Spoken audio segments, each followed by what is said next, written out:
Welcome to Mysterious Goings On. We're going to get right to the show after these messages.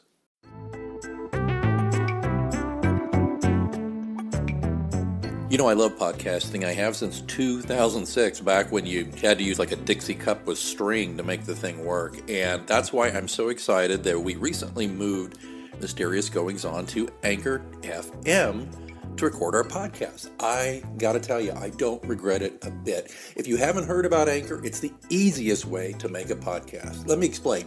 First of all, it's free. There's creation tools that allow you to record and edit your podcast right from your phone or computer.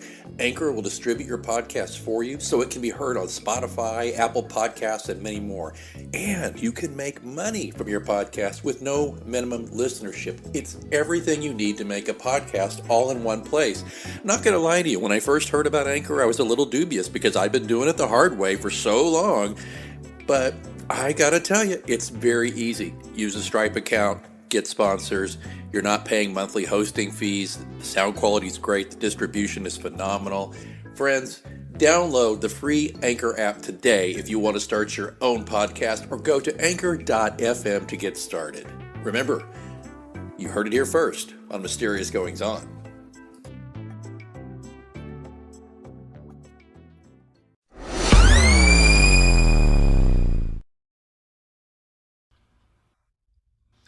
Would you go on a road trip with death? You'll notice the dramatic pause there for tension. But would you go on a road trip with death? Well, I don't know, but I do know that we have someone with us today who has written about that very thing, among other things. And he is Dario Cannizaro. Dario is an Italian-born writer, director, and all-around storyteller. He lives in Cork, Ireland, where he is currently working on different creative projects.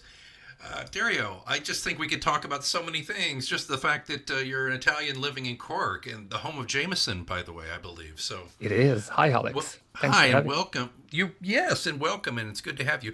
My next door neighbor immigrated from Cork about 20 years ago, and he's one of my dearest friends. That's how I know a lot about the Jameson. Have you been there? Have you visited the Jameson factory? He has, but being a Cork native, it's the pride of Cork in many ways, and he's still got family there. He goes back about every 3 or 4 months. But yeah, my good friend Tony, he's a Irish native, and so I've heard many stories of Cork. I have to ask before we get deeper into the other, how, why Cork? Yeah, that's a good one. So first off, I've been in Cork for 10 years now, and I've been to the Jameson distillery for the first time this month. Which is crazy, but I had my in-laws visiting, and we wanted to do something different, and we went there. And I think I'm going to go again because I love whiskey, and this place is amazing. But anyway, so 10 years ago, I had a job in Italy, and I was in sales. It was sales for a financial company, good salary, good benefits, the most boring thing ever. So, I'm a creative. So I was, at that conundrum where you earn good money and you have a stable job, but you're not happy, you're not having fun. Right. And it was at the same time, my wife, which at the time was my girlfriend, she was finishing her college degree. And so we were at that crossroad where you can actually choose anything. So I was like, you know what, I don't care. I've never worked abroad. I've been in Italy all my life. I want to try something different. So actually our first destination would have been San Francisco, California, because, I'm a bit of a, to put it mildly, hippie. Or a modern hippie, whatever you want to say. So I was always attracted by that city. It's very hard to emigrate into another continent for lots of reasons, legally, and family is far, so you don't want to do that. So we settled on, okay, let's go anywhere in Europe. And I started sending my CV out, and my wife didn't yet because she was, I'm just out of college, so I'll follow you wherever you will go, and then we'll go somewhere.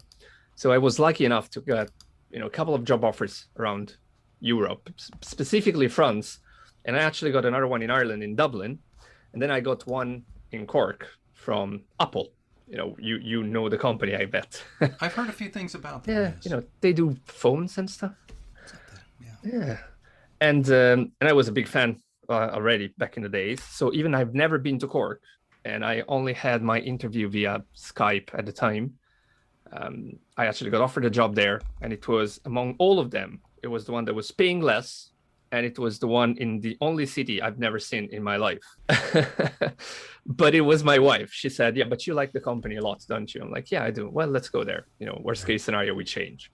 My wife, she's very important in this kind of, she's very pivotal for me. Sometimes I'm at a crossroad that I don't know where to go, and she doesn't even choose for me. But she, just slaps me a little bit. And then I regain my bearings. I'm like, oh yeah, you're right, I should do this. So eventually we landed in Cork, and we love it. I don't think, crazy thing, I don't think I'll ever move. I actually got the chance to go to San Francisco after a while with my job and everything, and I said no, because I was happy here. So yeah, that's how I ended up in Cork. Well, in San Francisco, my gosh, it's so expensive too.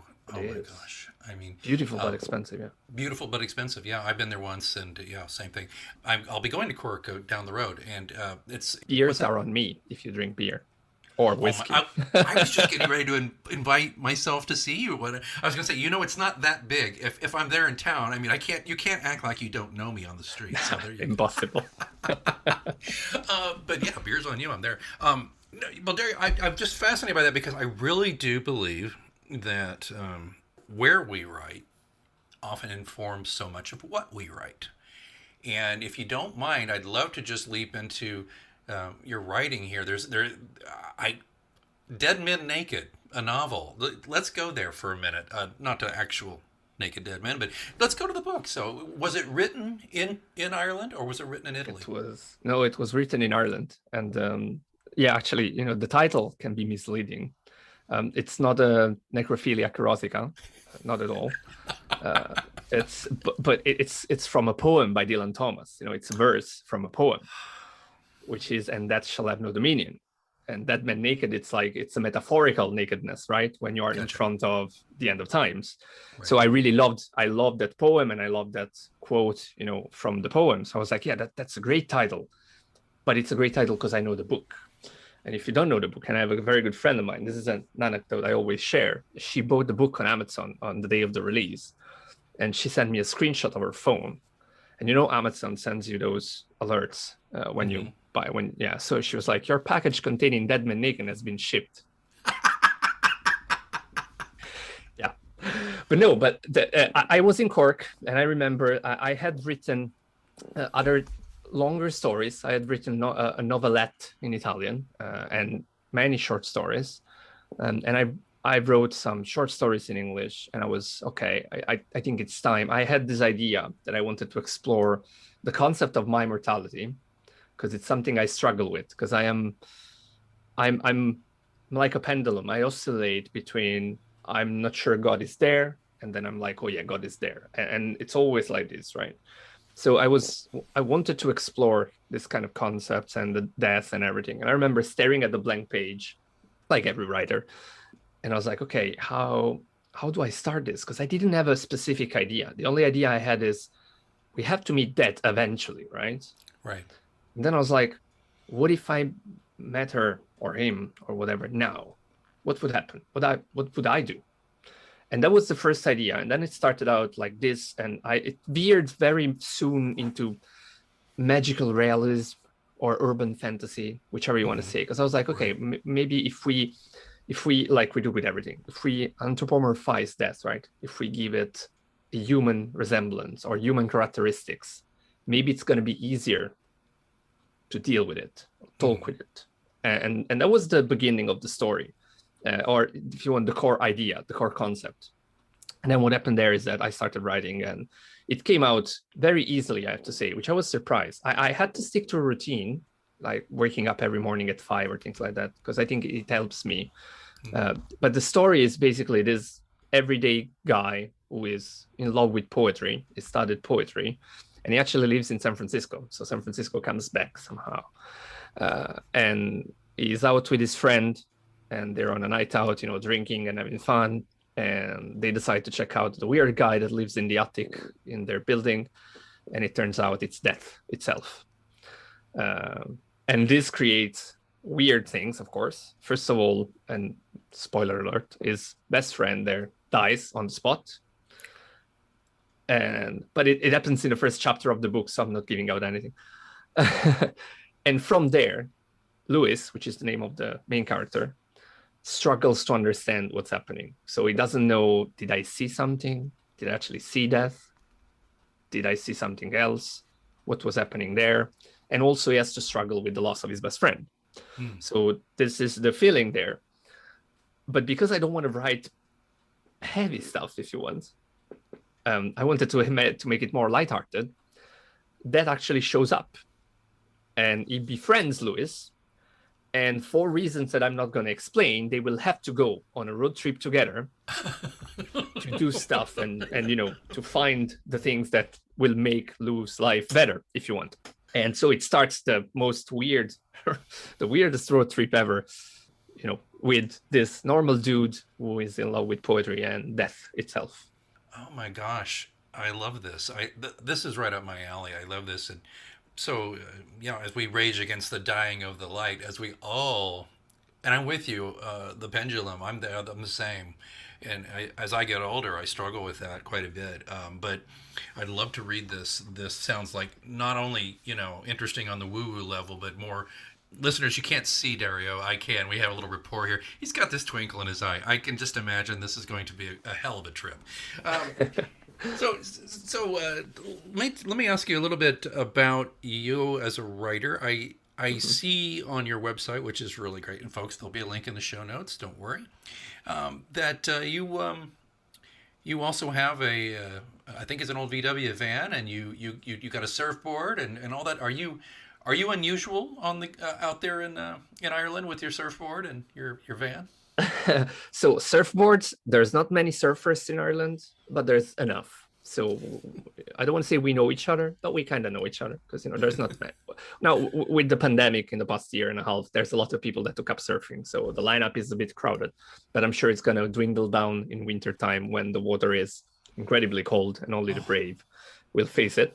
But yeah, with the camper van, I have this VW bus, 1973 VW bus that me and my wife bought in 2018, and we're restoring slowly. Even though this year I think we got to a point where we're actually enjoying it more than restoring it, which is great. But yeah, every time you go around, I think it's like I feel like it's a duty, right? Because people wave at you when you go around with this kind of old school vintage cars, and especially the VW van. It has an iconic look somehow, and you would link it to the old hippies, of yore, and that's for sure. And I said I am a hippie somehow, so I'm living it in a way. But the funny thing is that even kids, and this is something that it's crazy, kids, they don't have the cultural reference that we do, right? If you look at one of those vans, you either think of Scooby-Doo or you think of hippies. Right. But for young kids, they don't know. They don't have this kind of reference. And yet they wave, they smile, they want to take pictures. So every time I'm driving, I also have to wave back and smile because I feel like, okay, I have to be the polite guy with the van, right? I don't want to be the rude one because it's an experience somehow. Right. So yeah, we go around, and actually we slept on the beach yesterday and woke up this morning and came back, which is nice. It's always beautiful. You've got a really rough life then, don't you? Yeah. Horrible. Well, just stiff upper lip now, struggle through. That's the reason it goes back to that question I had before we started talking more in depth about the book, is though the sense of place and how it informs your writing. So if you wrote the book and it's a big road trip book, you could drive from coast to coast in Ireland in a relatively short amount of time. Yeah. So I'm curious, how did all that work for you? How did that inspire you, or not? Yeah, that's a great question. So I love road trips in general. I love driving for pleasure, or for if I have to drive for work, I'll get bored very soon. But if I have to jump in a car with a friend because we have to go 400 kilometers away to grab whatever, come in. Because I think when you're in a road trip, there is a dynamic between the 2 or 3 or 4 or whatever amount of people. You start talking in a different way. Because if you think about it, the car is a moving thing. So you are never in the same place at the same time. So you're kind of removed, if you want, from the space continuum, if you allow me to be a bit science fiction-y. Yeah. And I think it creates a little bubble And my best conversations ever have always happened on a road trip. Even the small one, even to go for groceries with my father. And my father he died in 2015 when I was writing the book as well. So it played a part. But we didn't have this great relationship. It wasn't bad, but it was very old school, right? We didn't talk much. But I remember all the time when we were in the car, we would talk more than usual. We would touch deeper topics. And I think that stuck with me somehow. It started there when I was a kid, and I feel it with my friends as well. If I go around, when you're in a car, you cannot get distracted, right? And this helps. I think it helps. And that was a big part of why the road trip. But then, and in the year before that, or a couple of years before that, I started traveling for work, and I came to the US more than often, for work. But I also always had time to rent a car and drive around for a bit. Very good. And you can say whatever. Now, I haven't been to Canada, and I haven't been driving long distances in Asia, maybe. But I think that United States of America are the perfect scenario for a road trip. You have this huge, incredible big roads, long distances, ahead of you. And I liked it. The first road trip I've done, it was with a friend, and we went from San Francisco. We drove down to halfway through the Big Sur, and then we cut down and we went to Vegas. And there is Vegas in the book, because I remember vividly going to Vegas, and it's going to sound bad, hating it in a way. I was like, everything is fake. Everything is weird. It's not a real city. And then I was like, how do people live here? I mean, what do the people that actually live here, right? Not the tourists. What is their life? So, I started wondering, and we ended up in something. I've never been to a strip club, but once in my life in Vegas. But with my friend, we actually went on Yelp or whatever, I don't remember, to pick the worst strip club in Vegas. No. Because, we said, okay, we have to go where people that live here might go because it's cheap and it's, off the beaten road and things like that. So we ended up in this place, and it was a trip in itself. But I remember nothing happened. It's a strip club. They didn't even serve alcohol, and it was in the back of a video store, which was so weird. Oh, wow. And and I remember talking to some of the girls, because I was genuinely curious about their life. I was like, what brings you here? Why are you doing this? And so all these things, somehow got connected naturally. That of my father, road trips, the deep conversations, having to meet that, and they all got intertwined. And my love for poetry, right? Because I do love poetry myself. So I kind of gave this to the main character of the book. And it's a book that you can read on different levels. I think this is one thing that I really wanted to do. It didn't happen by chance. It was deliberate choice, where you can read the book and just enjoy the story. And it's funny, it has fun moments, it has good one-liners. So you can just read it and say, oh, that was a nice book. But if you get some of the references or the sub-context, then you can go to another level.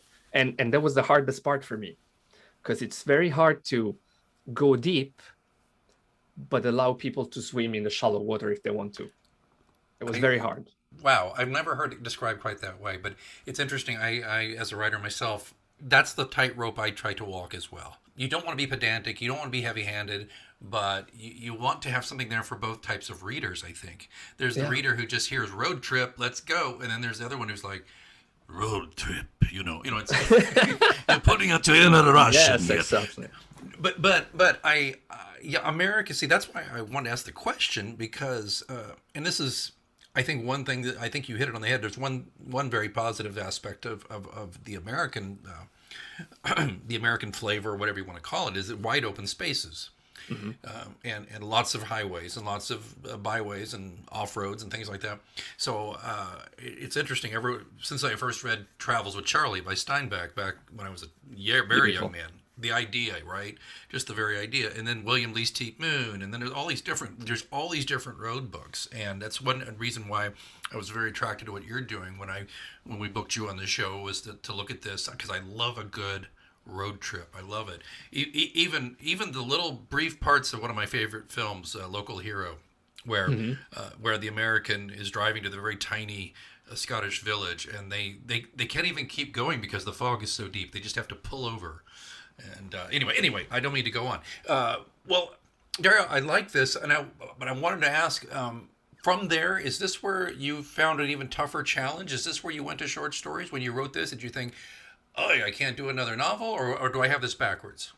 So no, well, it happened somehow at the same time, because I was writing short stories back in Italy, and then I stopped for a while because I wanted to, I think that one of the challenges was to actually write in English. I always loved the English language. Italians would think, and this is a common sentiment that I've seen when I was back in Italy, that they would say that, oh, but the English language, it's not so nuanced as the Italian. It's actually not true. Honestly, Really? I speak both. Yeah. I'm like, okay, you don't know English language. So if you only heard English language by your English teacher or something like that, then no, you're missing a lot of things. And I think that one thing I learned is that every language will have different levels and different meanings for different words. So much so that when I speak with my wife, we would switch between, it's a melting pot of Italian and English, right? Because sometimes we want to say something that it's only that gives that exact flavor and meaning, and it's all in English, and some other time it's all in Italian, and yada yada yada. There is a word, and I learned that back when I was a teenager, because there is a word in the Russian language which is Tosca or Tosca, I don't know how to pronounce it, which is a certain type of melancholy for things that have not happened. It's a yearning, but you don't even know what for. Beautiful, right? That's incredible. Yeah. Yeah, and that's the language. So I was like, if I want to write in English, it's not a matter of putting the word one after the other. It's understanding the nuances. Right. So before writing the novel, I started writing short stories, and having friends that were reading it, native speakers in the English language, that would tell me what do they think, and I would ask them questions like, okay, but here, what do you think about this passage and this other one and this other one? Up to the point where I felt comfortable enough to go, yeah, I can write a full novel, no problem. And I think it's an advantage, I would say now, because the way I looked at the English language, it had to be through an analytical lens, which a native speaker would not. So I had to go through that process, and and the comparison is purely for the logistical side of things, right? I'm a non-native speaker that wrote in another language and everything, but Nabokov, Lolita, Yeah. greatest book, one of the greatest book ever written. Yeah. It has some passages there that now that I know English, I would say very well, I recognize that are coming from the fact that he was not a native speaker. So I'm not comparing myself to Nabokov, please God, no. Please, but that would be super unfair to myself because he's one of the greatest. But I do see why it can be an advantage, because you might be able to do things that have a different sound and are more, I want to say, original maybe, than if you are used to the language all the time. You took the question and ran with it because this is where I wanted to go. And I wanted to ask you what I thought was going to be kind of a simplistic, childish question, but I'm going to ask it now because I think you've given me permission. Because you talk about nuance, right? The English language. Some people call them dad jokes here, which but puns, which some people think are the lowest form of humor. I don't agree with that. But I love double meanings. I love entendre. I love playing with the language. I love saying one thing, but depending on who you are, you're going to read it one way or the other. And that's what I'm speaking about. So is that not evident or not available to you in Italian? No, there are. We have the same, right? And it's the same. So, but I do see there are different things. Like one thing that might have a double entendre in Italian might not have it in English, and vice versa. So there's always you have to walk the line, and I think language is the key to unlock the culture. Definitely. You cannot really understand the culture if you don't know the language. And this is true for everything, right? Right. And for me, I really saw it coming to life, this kind of thing, once I actually was mastering, if you want, English in a way where I was able to comprehend the all the shades of the culture. And that came in handy because, in the beginning, I would not understand some of the things, even though they were in plain English. But there is a certain nuance, or shade that unless you know the culture, you won't get it. But if you don't know the language very well, you wouldn't get it anyway. So I think it's great. And that's why I felt, oh, that's beautiful, because now I can unlock a lot of different cultures, but it's terrifying at the same time because I'm very curious, right? And now I know for sure that I will never really understand a French person or a German person or a Japanese person 100%. Right. And I don't have that with my English friends. There is a common subtext which is bonded by the language that we all speak, and it helps us understand each other on a deeper level than just saying words and receiving them. Two things on that, if I may. So it's on American Netflix. It's available. I don't know if you've heard of it. Have you ever heard of Midnight Diner Tokyo Stories? It's about a tiny. I haven't. Okay, it's Japanese, and Cool. it's subtitled. And your point about not fully understanding the culture because you're not a native speaker is so evident to me. But watching it, hard to describe. But I think it's a hugely popular show in Japan, and it opened a side of Japanese culture to me that I had no clue existed, and just on how normal people speak and think, and there's certain things that go on in Japanese society I had no idea about. I mean, they're very open about porn, for example. Weird porn. Yeah, it's very weird.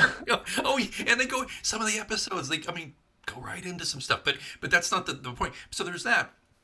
So I watched that, and then the other day I watched a Danish film that won the Best International Picture Oscar with Mads Mikkelsen starred in it, and the English title is Another Round. I think it's called Druk, or Drunk or whatever. It's a Druk in their language. But watching that, the subtitles, and that movie is an examination of four friends who believe that, well, maybe if we drink throughout the day and are slightly buzzed throughout the day, we'll be better people, better professionals. And it starts funny and that kind of thing, but then it goes into this thing. But the point being, I get this window into these societies that I think you're kind of talking about, just watching these subtitled films that are kind of covering this. And I realize films and TV shows are not real life, but I still think that they're a mirror that are held up to their culture. They are. So I guess to me that what you just said really reinforces the kind of the head scratching thing I was thinking, because I really thought I understood or had a good handle on cultures, and I clearly didn't, just watching their entertainment. So I guess the just to circle around to the real question here, though, is there a aspect of Italian culture that, now that you have extensive travels and have been around the world and you're familiar with Americans, we'll just have you speak for what you've seen in America. Is there a huge misconception about Italy that Americans have? Well, yes and no. So there is, in the sense where I wish we were all, drinking wine and coffee all day, sitting in a cafe, and that would be amazing. We don't. So there is an incredible aspect around la dolce vita, which is this beautiful way of life, which I'm super happy. I lived in Italy 27 years because, come on, it's a great country. But it's also very tough because you can have this incredible wine and you can have this gorgeous food and yada, yada, yada. But it's also a culture that is very closed on itself, because Italians are very proud. I don't want to say arrogant. They're very proud of their culture for very good reasons. Tiny country, created a lot of incredible stuff. So I understand where it comes from. Kind of ruled the world for a while. Kind of did. The known world, yeah. And but that, that backfires. And I think if you look at it, it's backfiring for the USA as well. Because, it's kind of the decline of the Roman Empire in a way. Because what's happening there is that you feel so, I'm the best, that you become blind to yourself. And I think in Italy, what I'm seeing from my friends and family, et cetera, apart from the few ones that are, if you want to say, I don't want to say enlightened, but that are more critical, because they are maybe struggling through the fringes. Because if you have a house and if you have a job, you probably don't even see the issues at hand because you're so ingrained into the shouting and stuff that you don't even realize. But the thing there is, it's very hard. And I want to give you some examples because, you know, it's stupidly enough, but pineapple on pizza. For me, yeah, go for it. It's pizza. Yeah. Eat whatever you want. It's pizza, right? I love, weird as it sounds, I actually love American food because for me, it's the contamination. So I do a meatball marinara sub, which doesn't really exist in Italy. But I do it because I'm like, yeah, that's cool. This is, you know, immigrants that were there in New York City and had to do tomato sauce, but they did it with onions because, you know, they were probably, their mother was Polish or something. Right. You know, and this kind of thing, I love it. But in Italy, if you talk about pineapple on pizza, they're going to look at you weird. Or if you drink a cappuccino after lunch, they're going to look at you with a stinky eye because like cappuccino is for breakfast. I think it happens in every culture. It's not just Italy. But I think we are very much focused on the fact, oh, we're the best. Oh, we're so good. Yes. Yeah. Which we forgot that, no, guys, yeah, we have a lot of great things, but it's better if we look forward so we can actually keep being very good, at least, than if you sit on your laurels, as they say, and you say, yeah, I'm the best, you know, that's it. Yeah. And I think that's one of the big misconceptions because people think Italians are all happy and happy-go-lucky and easygoing, but it's not the reality. There's a lot of hardship there. Right, or this horrible thought that going back to the old country and all the mafia and all that stuff, which I think is frankly insulting to Italians. That whole culture. It is. Thought, it is. You know. It is, and just for that point, which I didn't want to touch because it can open up a can of worms, but I'm from Naples, right? Originally, Napoli. So the home of Camorra, one of the most famous criminal organizations ever.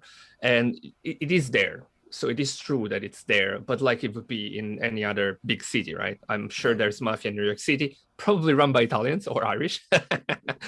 I can do that. You know, I live in Ireland and I'm Italian, so I can do this joke. But the thing is, it's not as terrible as it sounds. And one thing that I'm hating right now is that it's being glorified through TV shows. Yeah, there's been this huge Gomorrah TV show and the books and everything, and they're, instead of being a j'accuse, you know, against this thing, I can actually see young people being attracted by that kind of thing. You know, like, I don't think you're having the effect you wanted to have with that TV show and that movie and that book. Right. And I don't like it because again, people are profiting on something that is an issue, and I don't really like that. Yeah, we had an author of one of the definitive books on The Sopranos TV series here last year, and it's a great book. It's a great series. And there was an episode, I recall this, where one of the mafioso goes back to Italy, and he's the typical, you know, and I mean, he gets the stink eye from everybody. I bet he does. Which I loved. I love that they showed that, because I was like, good, because I love the show very much, but I saw a lot of Americans who were getting the wrong idea, and I also saw a lot of Americans who were glorifying the anti-hero a little too much. Yes, I agree. And can I? Okay, Alex, this is a exclusive confession for you. Ooh, here we go. You were in the mafia, weren't you? No, I never. That's why I ran to Ireland, of all places. You know, like what's Lilyhammer? Yeah. No, I never watched The Sopranos. Oh, well, I know. It's not everybody's bag, but it's no, but I never started it, so I'm sure I'm gonna love it, because a couple of friends, you know, told me, yeah, you have to watch it, and I'm a big sucker for TV shows and movies, because, you know, that's the other topic we might touch. Right. But yeah. Yeah, and it's a great segue, because I know I've eaten up so much time about the language, and folks, we're going to have to move past just short stories, but there is a wonderful anthology of Dario's short stories. It's called Of Life, Death, Aliens, and Zombies, which is another reason I wanted to speak with you, because I'm all over that stuff. But I have to ask you, though, if you don't mind, please, in the waning moments here, so you're into film now. Tell us about that. I am. So yeah, so that in the beginning, you read the beautiful introduction for me, thanks, and it says, you know, all around storyteller. I realized I've consciously realized very late that I was a storyteller, in the sense where I don't care about the medium. I just want to tell stories. Right. And I knew it, deep inside me, because when I was younger, I was always, I'm going to be a writer, and then I want to make a movie, and then I want to make a comic book, and then I want to write songs, and all these kind of things. And I didn't, for the longest time, I thought I had to choose. I thought I was like, nope, you either are a writer, or you write comics, or you write songs. And that might be true in the purest sense, in the sense where maybe you will get, if you're incredibly lucky, you might get to do one thing that you love in your life, and like properly, and it can give you bread on your table or things like that. So maybe it's true in that sense, but that doesn't mean that you cannot do everything else, right? So what happened is that 2018, and it was right after I launched Dead Man Naked, right? And I did everything by myself there, because there is one peculiarity in that book, which is I don't use quotation mark in that particular book. Again, just because I like to be compared to the big ones, so I can come out devastated, like Cormac McCarthy or people like that. So I mean, why not? I don't want to be compared to the to the poor guys. There's no way of leaving. But anyway, and this is only because I do think that story needed that kind of format. I haven't had any complaint about the absence of these quotation marks, and I've been very careful. But that was the point. So I did everything by myself. It was a hard book to write, and I had a mental breakdown, because I think it was due to everything. I didn't process the death of my father. I didn't process the fact that I was using a lot of energy to write this book, and so on and so forth. So I had a mental breakdown. I actually had a panic attack while I was at work. Oh my. And I never had a panic attack in my life. And if you ever had a panic attack, you know that the first time it happens, you think, okay, I'm dying. That's it. Yeah. My heart or whatever. So I thought I was dying. And it happened 3 days in a row. And then the doctor said, yeah, you have to go home and take some time for yourself. So I did. And I started, the first weeks were horrible anyway, because, when you go on this kind of sick leave, and I remember the doctor telling me, if you can go surfing every day, do, because it's a good way to have the heart pumping. And we want that in the sense where you won't feel your anxiety because your heart is pumping for other reasons. While if you're sitting at home, you will feel the chest beating anyway. So it's like, do some sport. So some people might think, oh yeah, he's surfing every day. Huh, what a life, yeah, he's sick. I know some people might think of it, but it's not true. Like the first 3-4 weeks, I would be sleeping every day, and I would be anxious, and it was horrible. I didn't have any bearing on reality, so it was very bad. But after the first 3, 4, 5 weeks, and I started going to a counselor right away, like a psychologist, to figure out, to help me. And I think it's very important because, if your finger hurts, you go to the finger doctor and things like that. Right. But if your head hurts, people don't really go to psychologists. Maybe in the US a little bit more, but in the old world here, it's still seen as a stigma somehow. So, one of my best friends, first thing she said was, oh, so now you're the proper writer with the psychologist cliche. You go to therapy and you're going to say, my therapist. And I was like, yeah, probably I will. I don't care. But yeah, so the point is, I had more time to write. I was more available to the muse, let's say. Because, when you're a writer yourself, sometimes you are doing other stuff and then you have the inspiration that is coming to you and you cannot act upon it, which is horrible for a creative person. But, that's life. At that time, I had all that I needed. And for just a twist of turn, I met a director and he was looking for a script. And I had a short story that I thought, you know what, this could actually work very well as a short movie. So I made this short story, which was unfinished at the time. So I finished it as a script directly. And I sent it to this guy. And he was like, oh, I really like it, but I don't have the means to make it yet, because he was a young director. I was like, okay. But he's like, but you should try, because I think it's great. So you should send it out and see what happens. So long story short, I met this director in LA through social networks. And he was like, he read that script. And he was like, oh, I love it. I want to make it. It's great. I was like, yeah, whoa, wow, incredible. Someone in LA, Hollywood. Yeah, I was already on the red carpet. And but then we started chatting with this guy. And he acted like a mentor a little bit. And he did tell me that if you want to see your story, like see with your eyes, right, on a screen, exactly the way you've written it, there's no other way. You have to direct it yourself. Yeah. Because no one will do it the way you want to. And then I was like, yeah, but I don't know how to do it. He was like, yeah, no one does. It's like, you have to learn. If you're really serious, you will learn. And of course, that's exactly the type of things that I love. I was like, cool, new things to learn. Let's do it. So I remember writing more and more scripts just to hone my skill in that particular way of writing. And then eventually I decided, okay, I want to make this script that I made first. I want to make it.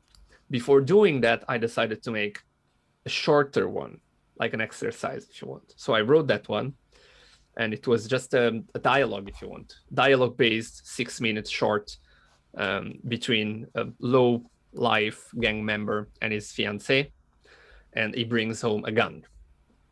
And guns are not very common in Europe, thankfully. Yeah. So it's a big thing, right? And she's like, what the hell, and they talk about it and the meaning of violence, yada yada yada. So I shot this one, it's very small and short, in my living room.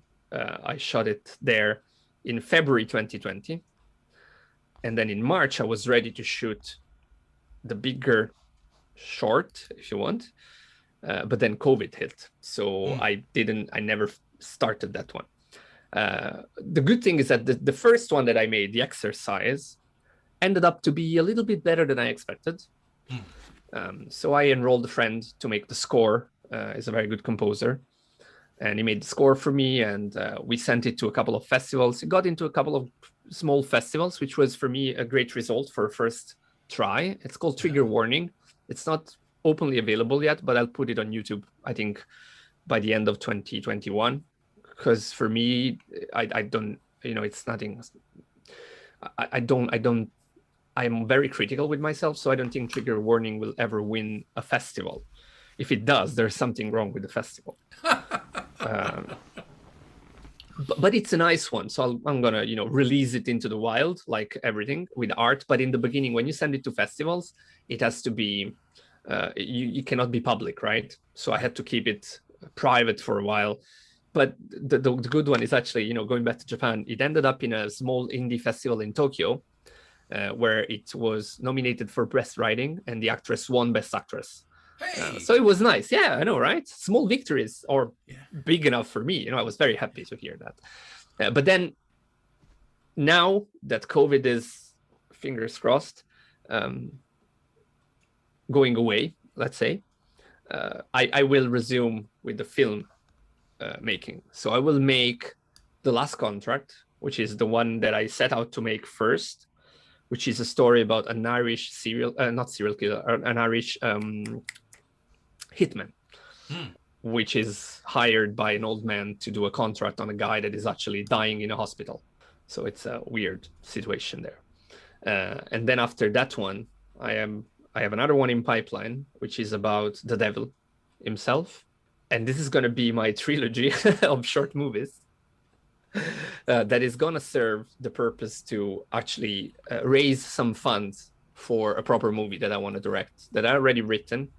I think the title is going to be Wait for Me, I think. Not sure 100%. But it's about, it's funny because we talked about mafia a bit. It's about two rival families in Ireland. So one is an Irish family, and the other one is a Japanese-Russian family. So it's complete work of fiction, right? There's no such thing as a Japanese-Russian mafia in Ireland. Not that I know of. If I'm dead, you know why. But and basically there are things that happen. But the way that I wrote, and the script is ready, and I will actually, if you want to read it as a super preview, I'm going to send it to you. Oh, please. Thank you. Yeah, it's going to be fun. So you can give me notes.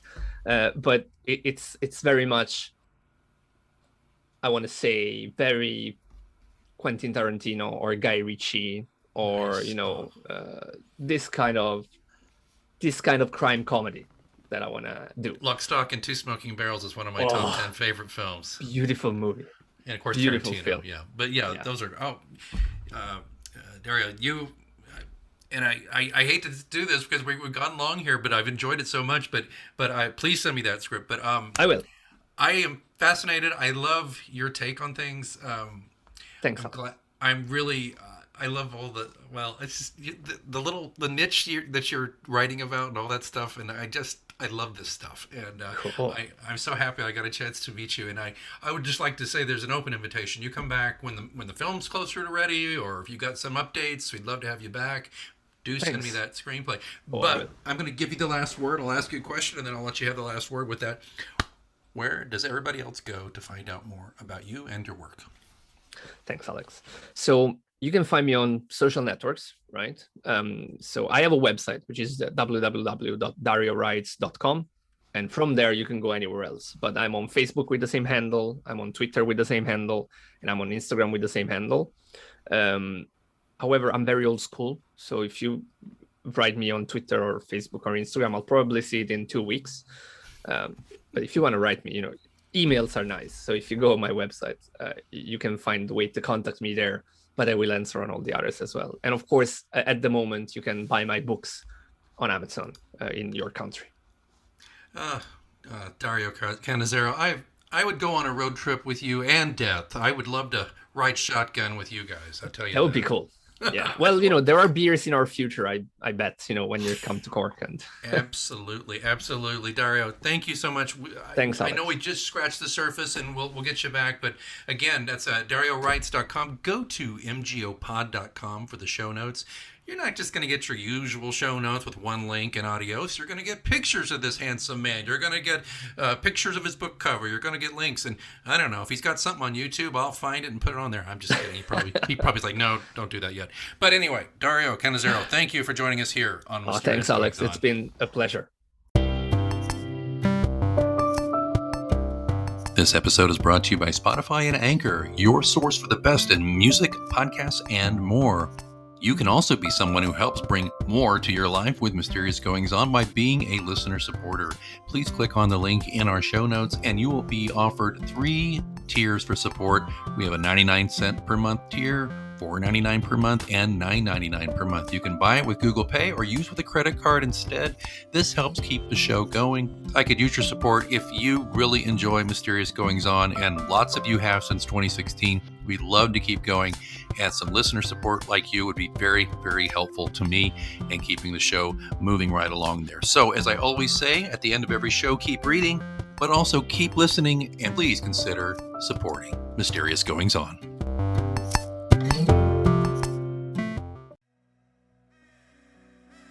Thanks so much for listening to Mysterious Goings On. Don't forget we have a complete archive of all of our interviews, monologues, updates, live readings, dead readings. All of that stuff is available at mgopod.com.